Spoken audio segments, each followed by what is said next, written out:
In today's session, we're going to continue on the series on leadership and workforce alignment and engagement.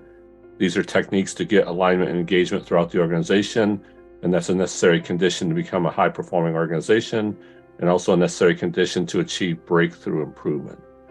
In last session, we talked about the layers of resistance. This session, we're going to talk about overcoming resistance to change. We're just going to focus on layer 0 and why change. So there's a disagreement that there's actually a problem. And remember, our layers of resistance, layer 0 is why change, layer 1 is disagreement on the problem, layer 2 is disagreement on the direction of the solution, layer 3 is disagreement on the details of the solution, layer 4 is disagreement on the negative ramifications, layer 5 is disagreement on the details of the implementation, and layer 6 is disagreement on the risk. Today we're just going to focus on techniques of overcoming layer 0, and each session subsequent to this we're going to talk about techniques to overcome the different layers of resistance. So when we look at layer 0, why change, the technique that I use here is force field analysis. So force field analysis is just a technique to document what are the forces for change and what are the forces against change. So what I do is I ask them to say, let's look at our customer needs. So what are your needs of your customer? And so what they need to do is they need to list the top 5 needs of the customer, and then they need to rank those in terms of how important that is for the customer. So in this case, I just used an example of, well, lead time is important, quality of the product is important, reliability, meaning if we give a date that we can hit the date, price, and product innovation. So then they need to rank each one of those in terms of how important it is from the customer perspective.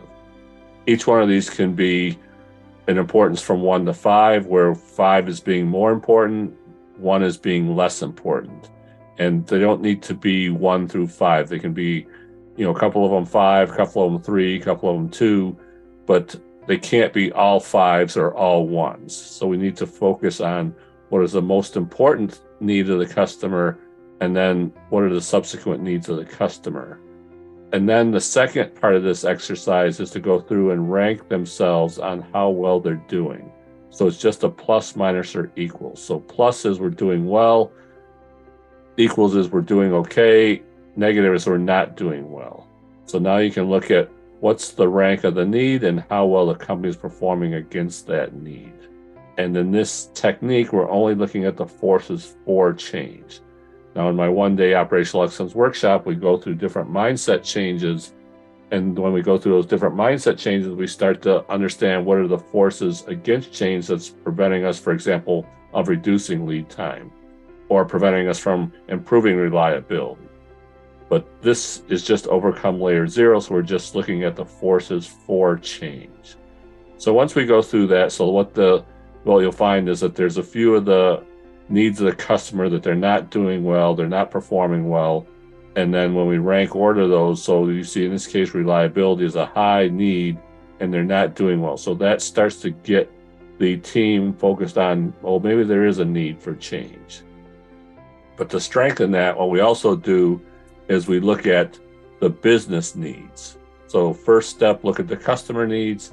Second step, look at the business needs. And again, what are the forces for change? So what's important for the business perspective? Well, we better be profitable. We better have good product quality. We better have cost control in place. We better have market diversity and product diversity. And again, this is just an example. It's going to be different for each organization. And the organization determines that for themselves.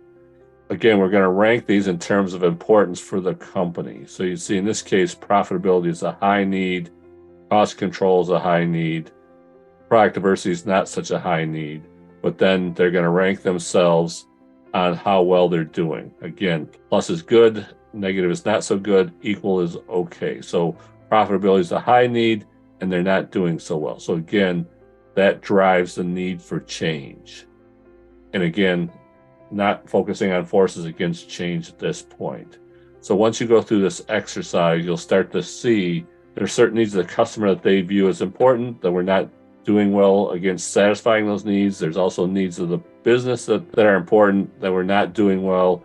That starts to drive agreement and alignment that there is need for change. And that usually gets us past layer 0. So that's our session for today, overcoming layer 0, why change. Again, force field analysis is a technique. They work as a team to look at those forces from the business perspective, from the customer's perspective, ranking themselves, and that starts to get people in agreement that yes, we need to change, overcoming layer 0. So that's our session for today. Connect with me on LinkedIn, visit our website, go to our YouTube channel where we have lots of videos like this on becoming a high-performing organization.